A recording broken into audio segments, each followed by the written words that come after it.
Yes, Dave Lewis is on. Okay. It's on, Jerry. Hmm? It's on.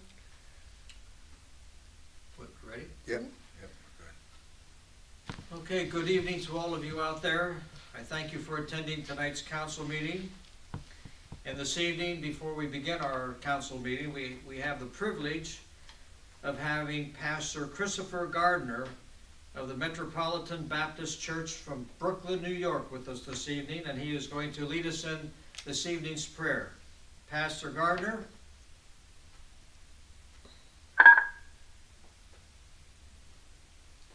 Sound like we lost him. Pastor Gardner, are you there? He was there. Sounds like we lost him. What did he mute? He was on, right? Mm-hmm. And then he fell off, and then he got back on again. You want to just ask again if you can grab me? I mean, call it out again. Maybe he doesn't hear me. What was Pastor Gardner. Pastor Gardner. Pastor Gardner? That might be him. Pastor Gardner? I'm sorry. Yes, I'm here. All right. I went to unmute and I killed the thing. I want to thank you all first for the privilege, but also for the prayers that were offered for me when I was sick. Many of you heard of my illness through the paper there, so thank you for those prayers that you gave for me. And now let me lead you in prayer tonight. Our dear eternal God, Creator, sovereign ruler over all, hallowed be your name. May all that we do and all that we say reflect the fact that as human beings we were created in your image and for your glory. And forgive us when we fail to seek your kingdom first of all. Lord, we want to thank you for your mercy towards us and the abundant blessings that you shower on us day after day.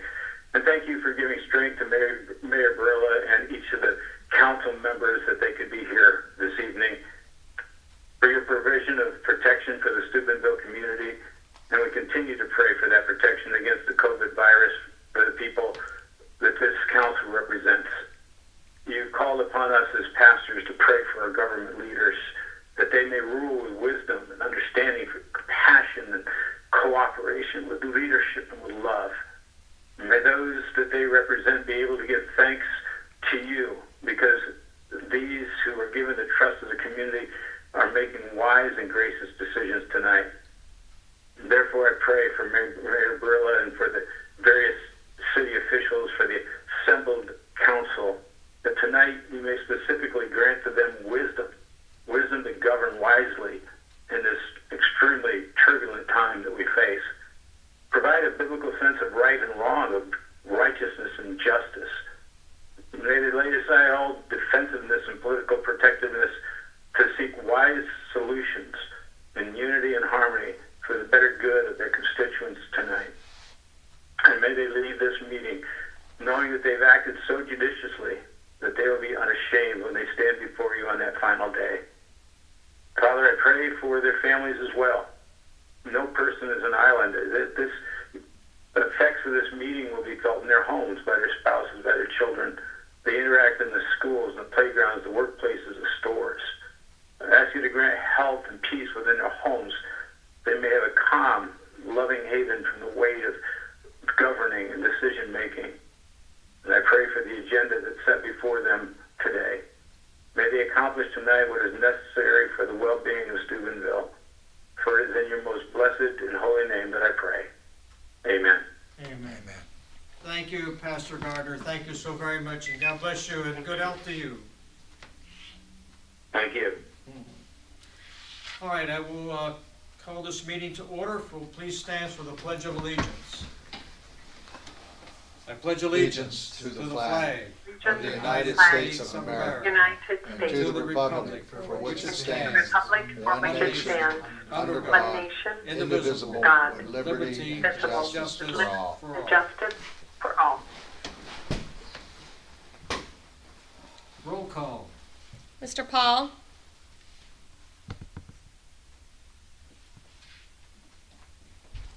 Here. Mr. Petrella? Here. Mr. Timmons? Here. Mr. Villamagna? Here. Mrs. Onyebuile,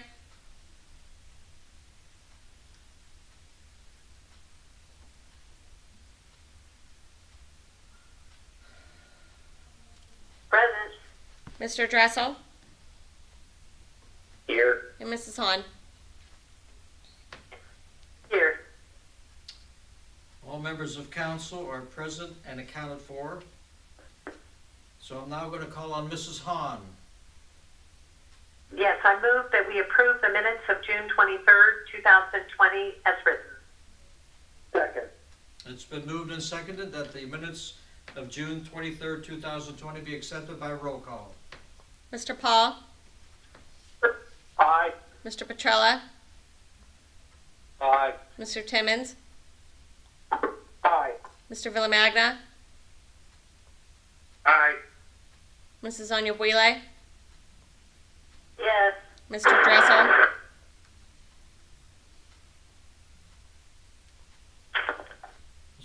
Mr. Dressel, Aye, Grassley. Aye. Mrs. Hahn. Aye.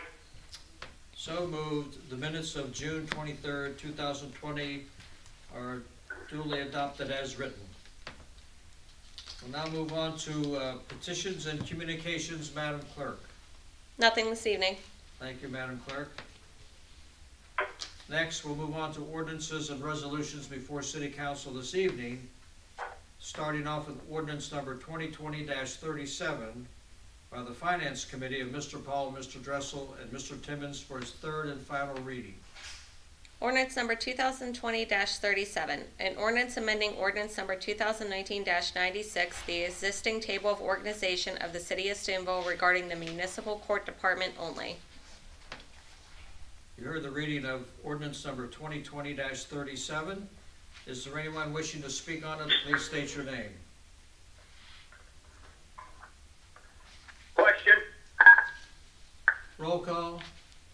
Mr. Paul, Aye.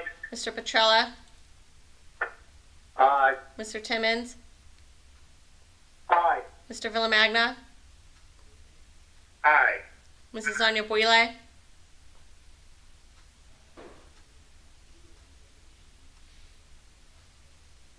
Yes. Mr. Dressel, Aye. Mrs. Hahn. Aye. So moved. Ordinance 2020-37 is duly adopted and will take effect on July 30th, 2020.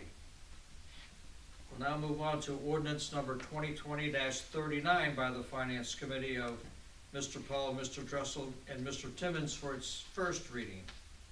Ordinance number 2020-39, an ordinance authorizing and directing the approval of expenditures without a purchase order over $3,000 pursuant to Ohio Revised Code, Section 5705.41. Okay, thank you. And our last ordinance this evening is ordinance number 2020-40 by the Finance Committee of Mr. Paul, Mr. Dressel, and Mr. Timmons for its first reading. Ordinance number 2020-40, an ordinance authorizing and directing the city manager to enter into an agreement for the renewal of public health services with the Jefferson County General Health District.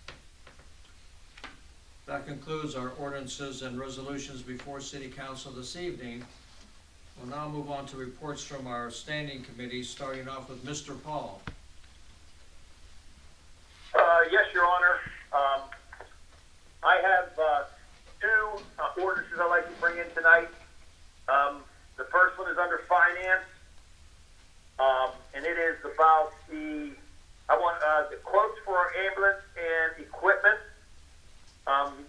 The Chief Capaldi has come up with a supplier, and I'm trying to find on my phone here. Again, I can't wait till we get back in session. Hang on. Anyhow, Chief Capaldi has, we need a lease agreement to Sunshine, and this needs to be emergency. The agreement would be for two new ambulances. Also, the additional cost would be for cots and monitors and stair chairs. These stair chairs will be motorized. It will help our firefighters to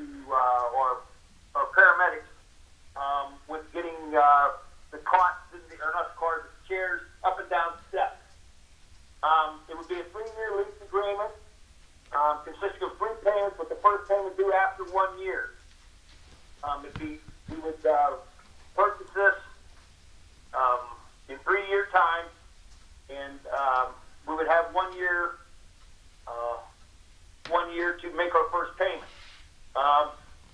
Chief Capaldi and I were talking today, and he said what we could do is after the first year we could use the money that he has set aside. He's also looking to a billing company for us. Him and Assistant Chief Rebar.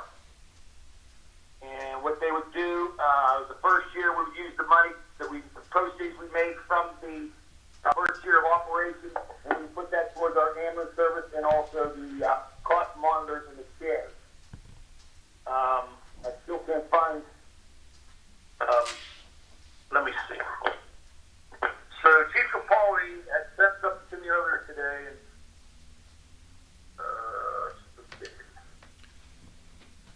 Mr. Paul, Hang on. what are you looking for, Mr. Paul? I'm looking for what Mr. Capaldi had sent. Here it is. Okay. All right. So what I would like to bring in tonight, I would like to sunshine an ordinance to allow the city manager and the fire chief to enter into 2 purchase agreements for the items that I just spoke about, and it would be with 911, 911 police and fire equipment. And that would be for 2021 E350 ambulances, and the also would be another purchase for the cots, the heart monitors, and the stair chairs. That would be the ordinance I would bring in for this one under finance.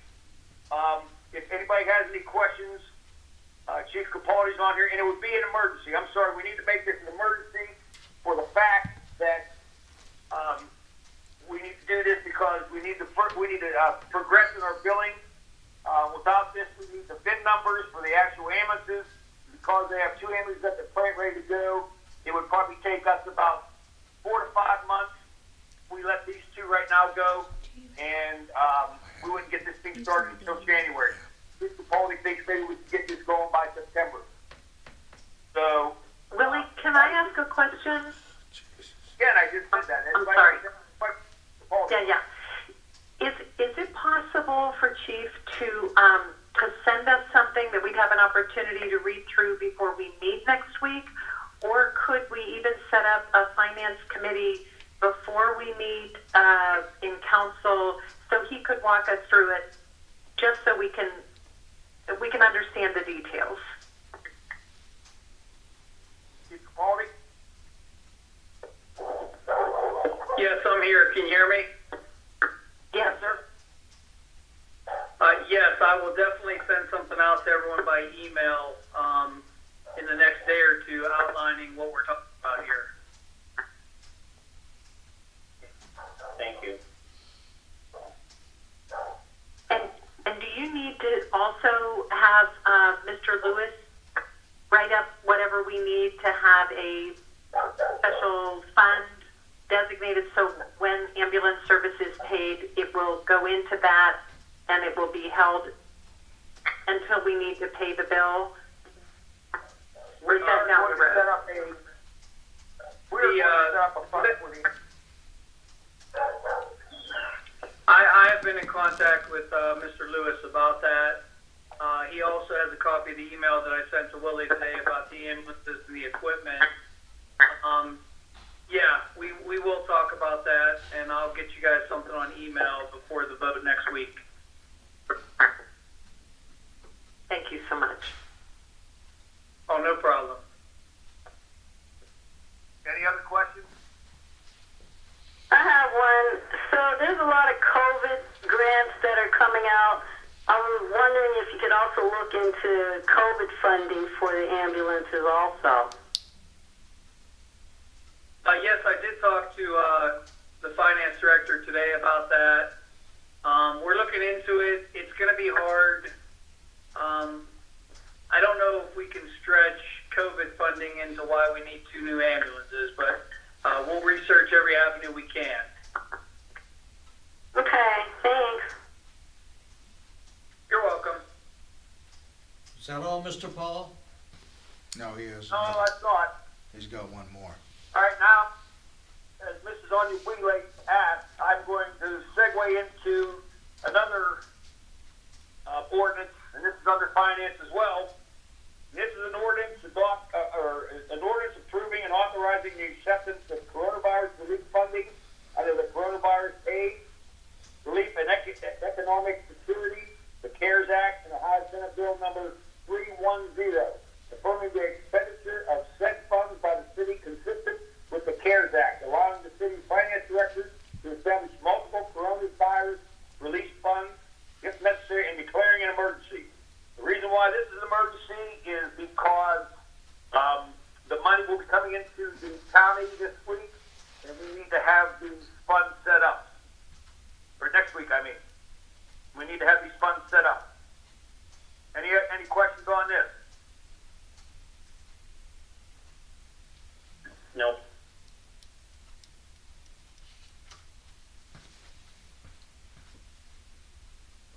Okay. Now, we received the month-end report for May, and I asked Dave Lewis to be on the phone tonight. So, Dave, would you like to give us a little snippet, or is there any questions the council might have? I'm not sure how we want to do this, but Dave, I'm throwing the ball to you, buddy. That's great. Yeah, I'm here. Can everybody hear me okay? Yes. Yes. Okay. If I could, I just wanted to go over a few highlights from the May report. So again, this is as of May 31st, so we're about another month in. We're getting ready to finalize June, but this is where we stood at the end of May. I'll start with income tax collections. May of 2020 compared to May of 2019 was the first month we've seen the real impact income tax-wise from the coronavirus. Tax collections were down $413,571, or approximately 36.36%. Also, I had preliminary numbers pulled for you for June.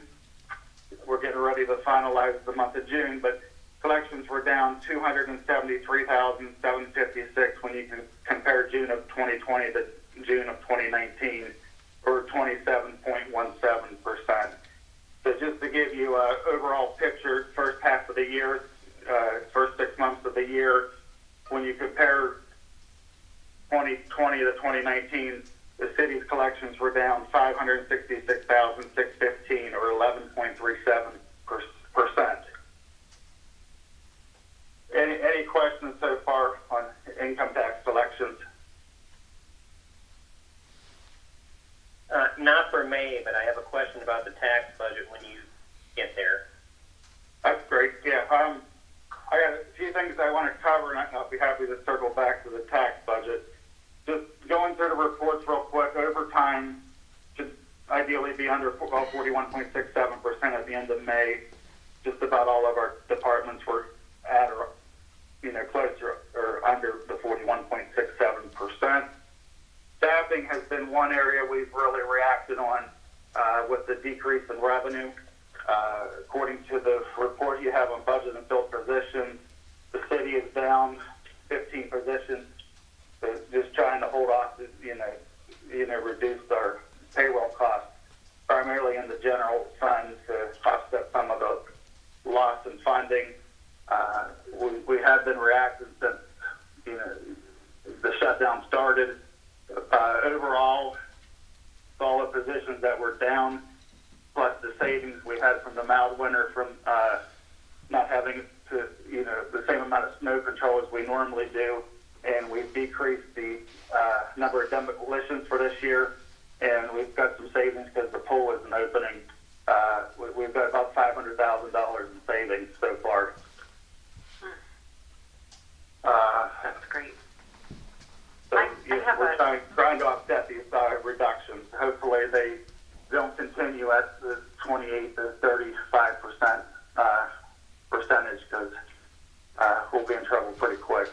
So we're hoping things do eventually open back up some. Utility collections, you'll see in the report that we were down in utility collections quite a bit. $209,000 in the water fund, $235,000 in the sewer fund, and $19,000 in the sanitation fund. Recording has started. This meeting is now being recorded. You will now rejoin the meeting. Sorry, Can you repeat that? Yeah, can you repeat the last thing you said then? Okay, so I was talking about utility collections. We were down for the month of May, or year to date, as of May 31st. Water collections were down 209,000. Sewer collections were down 235,000, and sanitation collections were down 19,600. A lot of that had to do with no bills. Every 3 months we have a week where no bills go out. Basically, you have 12 months in a year times 4 cycles, so 48 weeks bills go out, and then 4 weeks during a year bills do not go out. So no bills went out on May 1st, which means there's not much coming in the week of the 18th or the 22nd. So we had the low collection week because of the no bill week, which put the numbers a little lower than you're used to seeing. Other than that, that's all I had on utility collections, unless anybody had questions, and then I'll circle back on the tax budget for you. Well, On the utility side, you're going to go ahead. Yeah, I'll wait. Sorry, Scott, go ahead. Well, real quick on the utilities, you're going to go ahead and start shut off again on the 11th. That's correct. Yeah, we'll begin the shut off process through give a notice of the pending shut off, and Right. there'll be information on there for anybody that has a back bill to establish a payment plan. Okay. This is Kimberly, and I just I noticed that last month and the month before we had an increase of customers. So I was really hoping that would make a good positive impact on the various utility collections. But maybe the no bill week is what explains why it's down as much as it is. Yeah. That just seems part surprising of to it. me because okay. The no shut off order, impacted it Yeah. too, to some degree. Most of our customers did pay that, fortunately.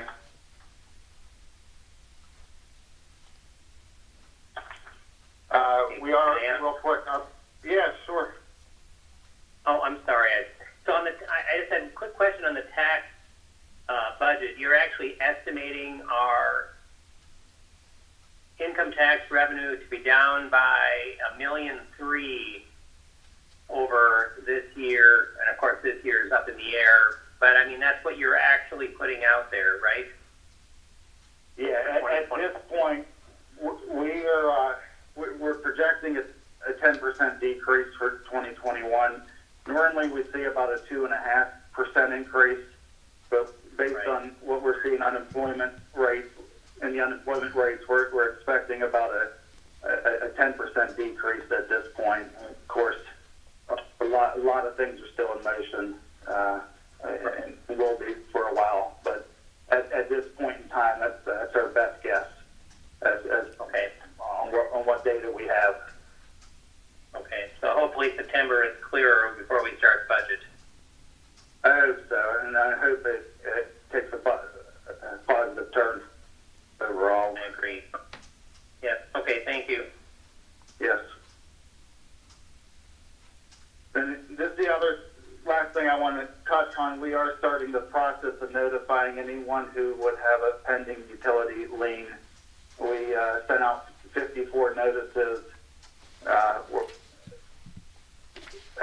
When these reports were done, we had sent out a total of $18,210 in pending liens. $3,456 was paid at the time these reports were issued. As of the day, we're up to a total collection of $6,352. So about 35%. About 35% of them have been paid, leaving a balance of $11,857.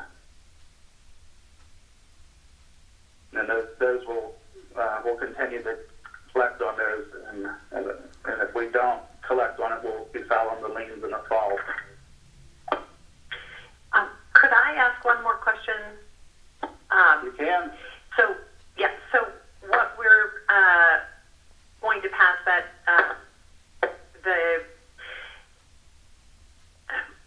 filing the proper paperwork for us to be able to get the CARES Act monies. Is that the federal money that's coming through the state of Ohio, or is it the same as money from the rainy day fund? And is there any conversation that you're aware of whether or not local municipalities, small cities are going to be able to get some of that rainy day fund to be able to offset the hit we're taking? I have not heard on the rainy day fund. The CARES Act, we are in the process of receiving the initial payment, which will be $742,000, which we expect this week. It is highly restricted, and that's why we were asking for being able to establish multiple funds. We consulted with our outside auditors. That's what they recommended, because the initial payment is highly restricted. Some of the other payments may have different restrictions or a lot less restrictions. Thank you. But yeah, nothing. I haven't heard anything on the rainy day fund, and the initial amount unfortunately can't be used to offset any of our revenue losses. It can only be used for COVID-related items and items that were not included in our 2020 budget. Dave? So, Dave? Dave? Yes. Bob here. The question for you here is that you said you're projecting, of course we don't have any way of knowing, I understand that, it's a projection $1.3 million loss in revenue. What impact these two ambulances that we're buying and starting the ambulance service? Are we okay with this?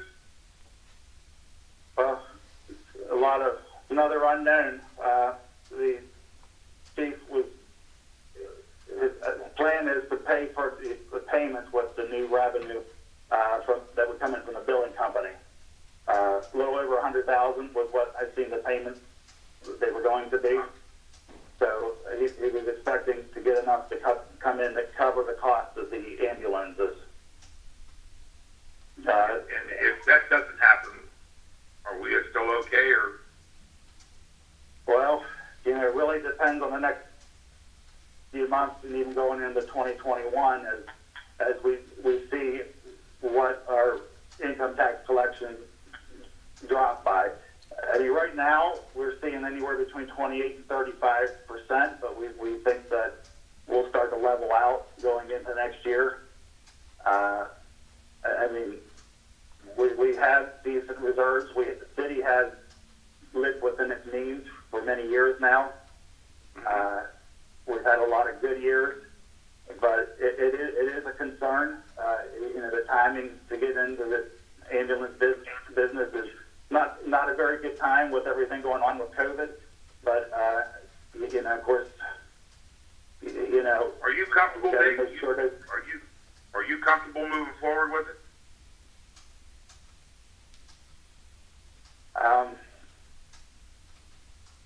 I'd be more comfortable if we had more stable revenue. I mean, there's just a lot of unknowns at this point. I mean, the payment's it's not huge. I mean, it is concerning. I guess I wouldn't say I'm comfortable with it, but I mean, it is a public health issue. All right, that's Bob. all I wanted to know. Thanks, Dave. Bob, can I answer this for you, Bob? Yeah. Everything that Dave has said is accurate. The numbers that we've been furnished with on the number of calls, that's in Steubenville alone. And the projected revenue, if those numbers were accurate, has nothing to do with the financial things that have happened now. We would have enough to cover our ambulances. The good part is we have 1 year from the date that we start this lease before a bill is due. So what that gives us is a year's revenue coming from utilizing the ambulances, and number two, on our financial situation to improve within the year. If we had to pay for it right now, we have the funds to do it. We don't want to do that. We don't want to take our capital that we have in reserve. The statistics that I've been given from 911, I can definitely tell you the problem is getting worse, it's not getting better. So we're at a point here, we've got to make the decision. I wish I could tell you it was getting better. It isn't. And that's a fact. I just met with the 911 director over the weekend. So his numbers are pretty accurate. All right, thanks, Jim. Yes, sir. If I could, going back to the tax budget, income tax was the biggest reduction that we projected. We also projected about a 10% reduction in hotel motel taxes, and we also projected about a $220,000 reduction in interest income for the general fund. So in all, significant cuts on the general fund revenue, but we also are including right now about 10 less employees. Right now we can't afford to bring them on board. We are down to at least 10 employees, close to 15. So there are 10 less employees budgeted at this time until revenues start to pick back up. When everything nets together, the projection you'll see when you look at the 2021 revenues and 2022 expenses, about a $450,000 shortfall going into 2021.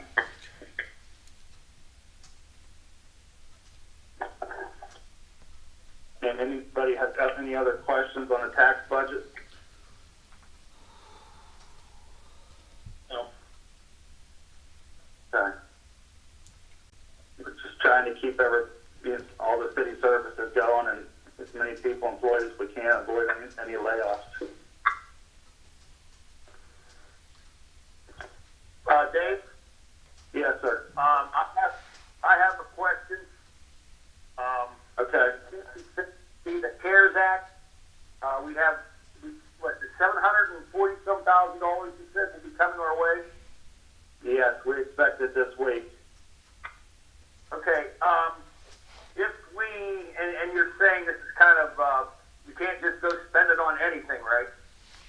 No, it's got a lot of restrictions, and any big items, we should probably talk to our law director about getting a legal opinion on the use of it. Okay, so when do we have, we're not going to keep this money forever, right? They want it back probably by the end of this year if we do not use it. Would that be correct? They do. Yeah, they want the money encumbered by October 15th of this year, and if it's not encumbered, we have to turn that money over to the county for other entities in the county to use. And it has to be spent by December 30th of this year. Okay. So We have we've outlaid some money we can get reimbursed for various COVID-related supplies, and we have a few projects in mind, but there's still a lot for us to allocate. okay. All right, that's what I needed to know. Sure. Is that all, Mr. Paul? Any other questions? No, I'm not done. Is there any other questions for Dave? No, thank you. Okay, I'd like to thank Dave for his report tonight, and I'd also like to thank Steve Capaldi for starting this process moving forward with the ambulance service. Thank you, guys. Yes, Your Honor, I am done now. Thank you, Mr. Paul. Did he sunshine the tax budget? No, I don't think he did. Willie, we still have to sunshine the tax budget. Yeah, he didn't do that. I did not see that. Wait a minute.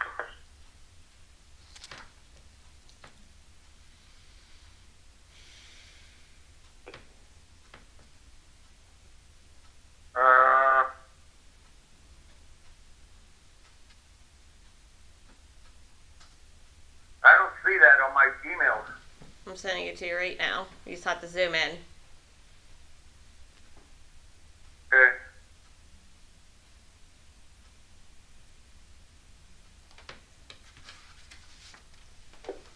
Okay.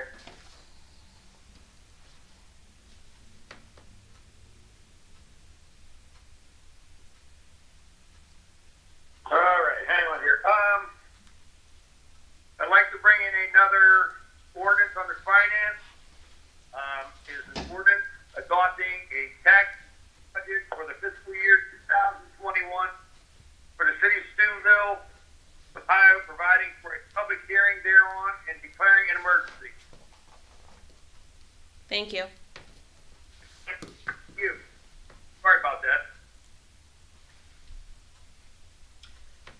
Okay, thank you. We'll go on to Mr. Petrella. Nothing tonight, Your Honor. Thank you, Mr. Petrella. I'll call on Mr. Tibbins.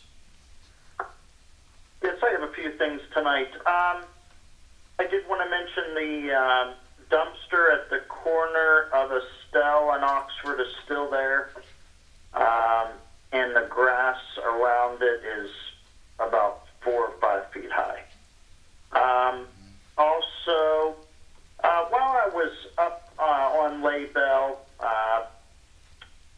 checking out the grass and getting some of the lots, I found that there are, I think I counted 40 cars up on the hilltops with expired plates, or there were some that actually had flat tires.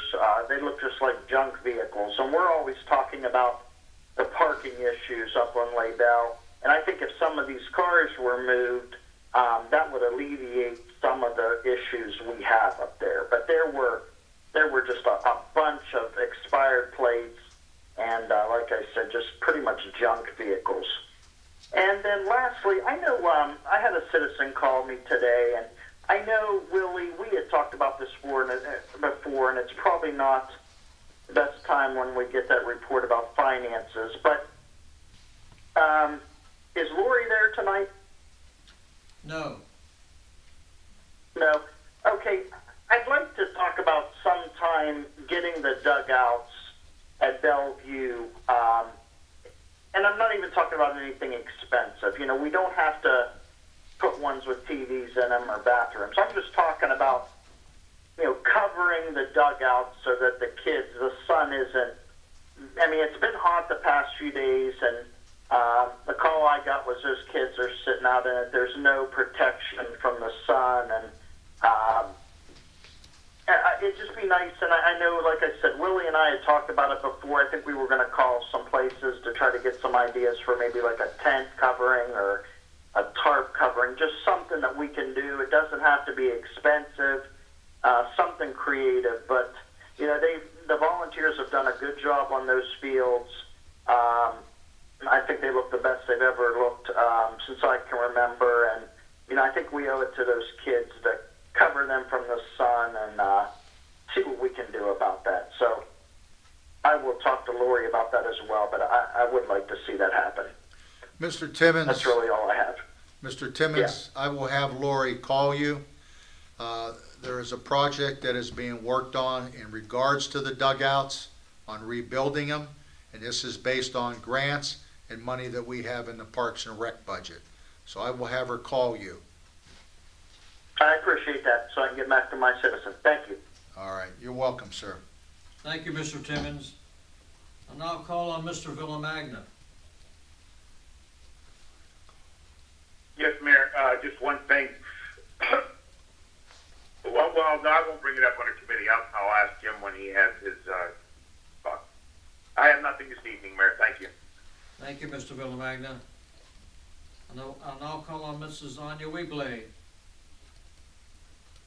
Yes, for the Pride Committee. I don't know how, if we have to sunshine it in or vote it, but for putting an announcement on the water bill about getting the city to bring out a dumpster twice a year to people's property, because I was looking on my water bill today, as a matter of fact, and it has an announcement that says office will be closed on, you know, Friday, blah, blah, blah. So, you know, couldn't something be put on the face of the water bill for the next 3-6 months about, you know, call and get refuge out of your house and out of your yard, and put it on the water bill, the phone number to the city and the extension? Okay. That's my question. The short answer is yes, there's a message that can be put on there. Again, the one question I would ask, since I've been born and raised here, I knew when you had 2 pickups a year, and this has been in the newspapers, it's been on Channel 9, that you have bulk pickup twice a year and you call to set up a thing. But to answer your question, yes, The question is, I will verify what the cost is. It may be nothing, or it may be several dollars per thing. And I'll have an answer for you, and I'll call you and let you know.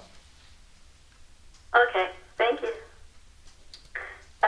That's all I have this evening. Thank you. Thank you.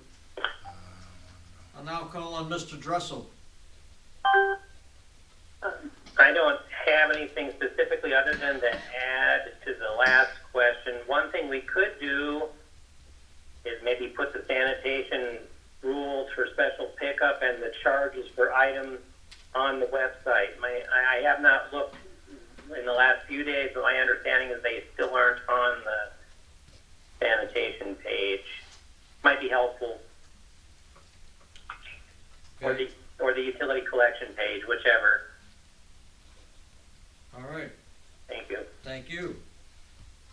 And lastly, we'll call on Mrs. Hahn. Yes, I have a few updates on Parks and Recreation.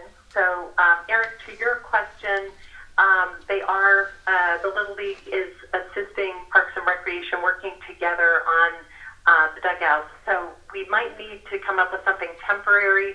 I think the temperature is supposed to be above 90 all next week, and they are just going to fry out there. So I think it would be really prudent to come up with something, but actually working on a dugout is in the works.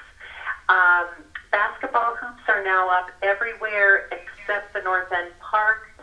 The problem with North End Park is when they took down the hoops, someone destroyed the backboard. And that's going to take more than one person to install that. So when they're able to install that, then the hoop will go back up on the North End Park.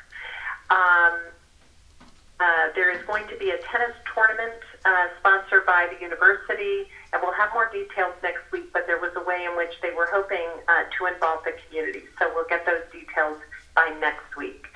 The Martin Luther King Center opens July 6th, and Lori is going to post the guidelines on the Steubenville Parks and Recreation Facebook page.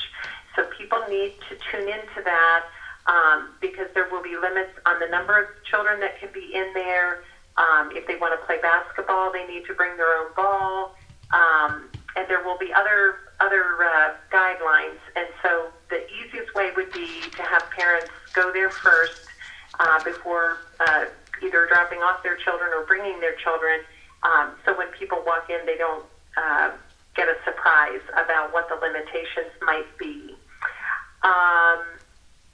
The splash pad was fixed. We thank Fort Steuben Maintenance for taking care of that. So the splash pad is open at Jim Wood Park as of last Friday. And that's the report. Okay, thank you, Mrs. Hahn.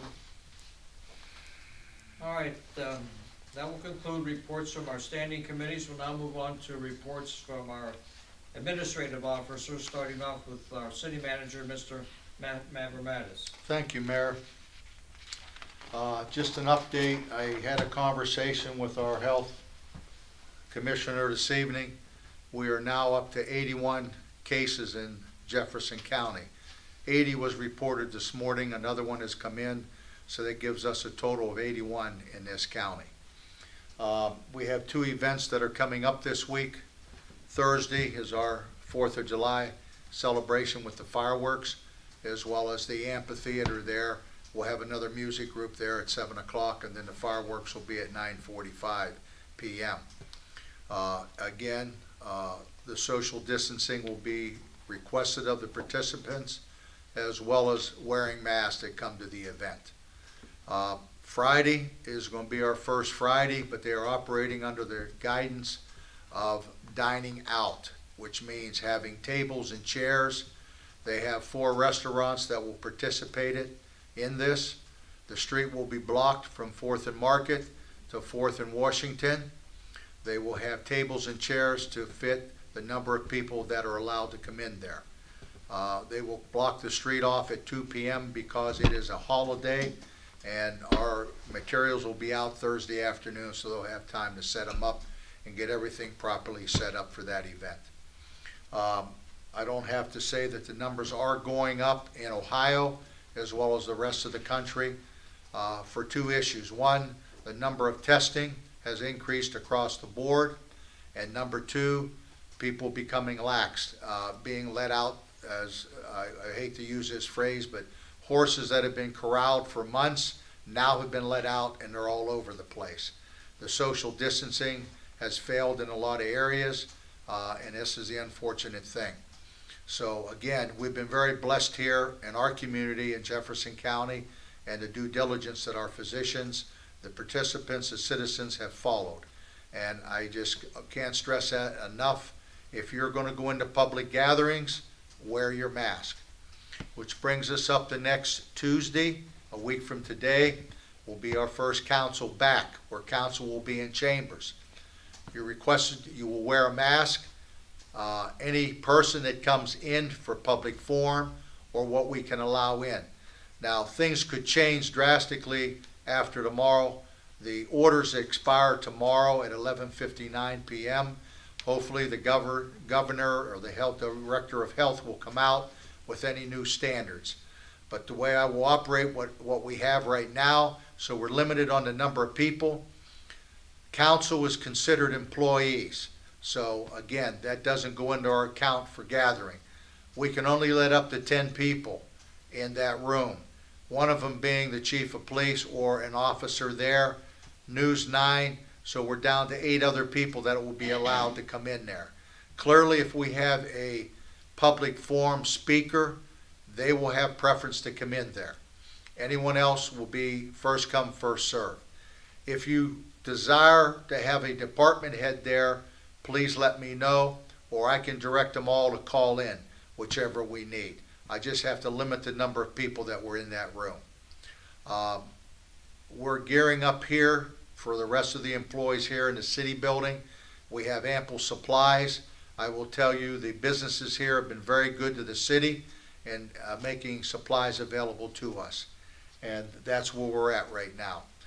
Any questions from anyone? Bob, did you have a question? Yeah.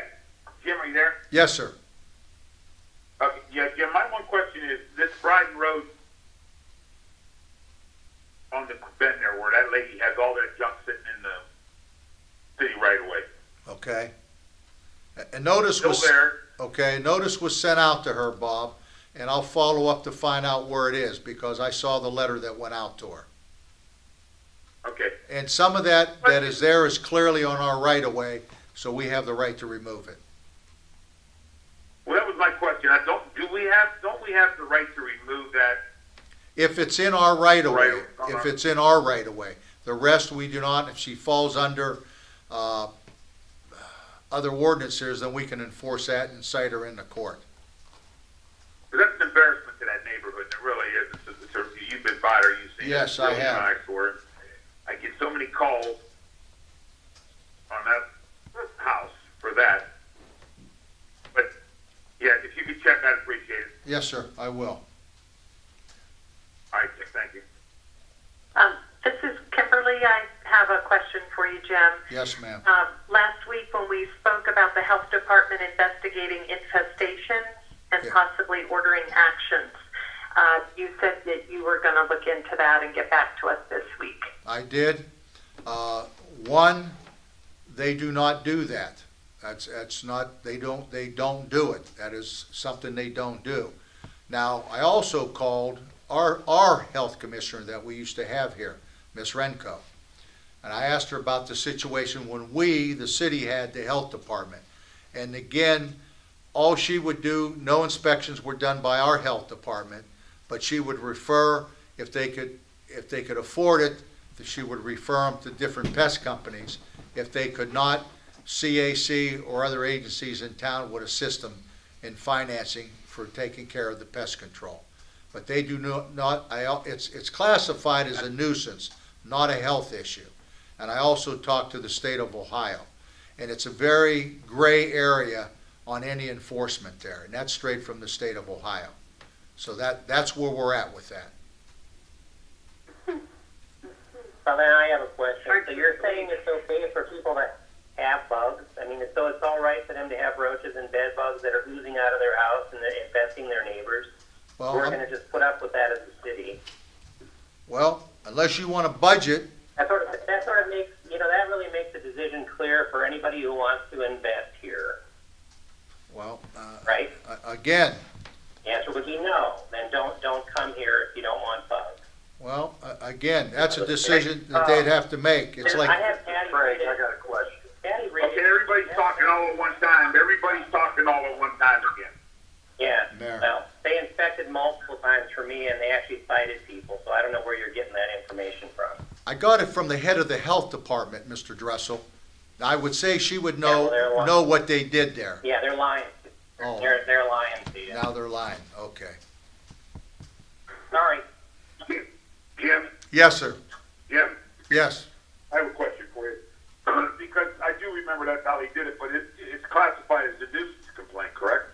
That's what it's classified according to the state and what they had it classified as a nuisance complaint. Now, under the contract, under professional services to be provided, under Section F, it says they'll provide nuisance complaint inspections. And I know that's how we used to do it. We didn't do anything about it, but we did refer companies and stuff like that. That's correct. If it's a nuisance complaint, then I don't understand why they're not at least doing that much to it. They will not go in and inspect, but they will go to the outside of the place and they can bring it to their attention. But their enforcement arm, there isn't one there for them. That's the problem. Jim, at number 11, under professional services to be provided, if you look at it, it says nuisance complaint inspections, and I'm curious to what that means then. That inspections is to the outside. They do not go inside the residence. I asked That's them. the outside. Yes, sir. I specifically asked them that question. And is that what we did too, Jim? We didn't do inspections. What Nicole advised me. The outside, I mean? Right, what Nicole did is, well, a lot of the complaints, she said, came from the housing authority. And they would advise them who they could contact to do the extermination. And when I was there, that's exactly what was done. They contacted a pest control agency, and they came out and did the treatment of the apartment, and no, above them, below them, and the two sides. All right, Jim. Yes, sir. Okay, this is Craig, I got a question. Then, if there's nothing on the books, so to speak, can't we develop an ordinance to address this issue? Yeah, the short answer is yes, sir. You can always address an ordinance. The question is, that's the job of our attorney to do. I have no problems asking Costa to do that. And again, I would only say you gotta be extremely cautious going down that road, because we're already in litigation over another ordinance that was done. So this is why this needs to be done by our attorneys, and I have no problems asking them to do that. No, and I agree wholeheartedly with that. But it seems to be a growing problem, and we as city leaders really need to address it. And I think that our law director should research what we can do and give us some recommendations to develop an ordinance for this. And if this has to include an amendment or addendum to our health contract with the county, then I think it needs to be done. It's clear that several council members have concerns about this. So let Costa do his magic and let him research it. So we're on Farah and make sure that, like I said, we have to make an addendum to the contract, so be it. But just saying a flat no when it comes to a health issue is unacceptable to me. That's all I have to say. Mr. Batterstill? Yes, once you start working on that, because Costa will not be back to work till next week. Yep, okay, I'll get on it. Thank you, sir. You're welcome.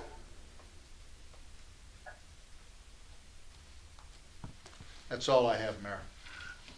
Thank you, Mr. Maverick. I have a question. For next Tuesday, will we be able to come in and spread out and sit in the pews, or do we have to sit around the tables? You can spread out anywhere you want on the side of the fence that belongs to us. You can sit in the jury box, wherever you're comfortable. Okay, thanks. Okay, at this moment, I'm gonna call on Mr. Battistill, for any comments. Nothing tonight, Mayor. Thank you. Thank you. All right, we do not have anyone signing in under miscellaneous this evening, nor do we have anyone signing in under public forum. So I'm gonna call on Mr. Paul. Yes, Your Honor, if there's no further business before this council, I'll make a motion we adjourn tonight's meeting. Second. It's been moved and seconded that tonight's council meeting be adjourned by roll call. Mr. Paul? Aye. Mr. Petrella? Aye. Mr. Timmons? Aye. Mr. Villamagna?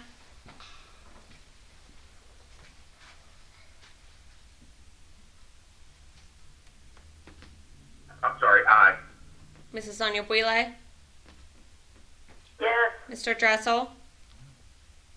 Aye. Mrs. Hahn? Aye. So moved.